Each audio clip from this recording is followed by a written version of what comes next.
Today I brought you this video about a very important option in Photoshop software.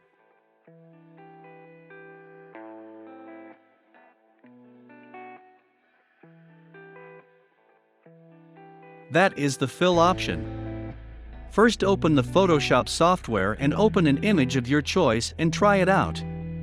So let's start by first selecting the rectangle marquee tool, and if you need to change something in the picture, then cover it like this and give the fill option.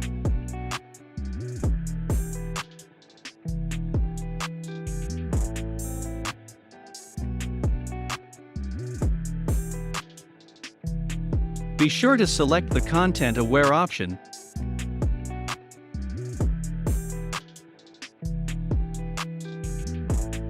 And then OK.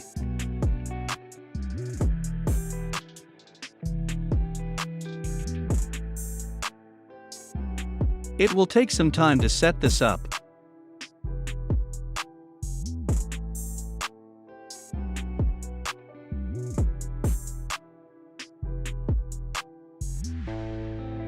Did you see that you can remove the parts you do not need? So it's time for me to go today.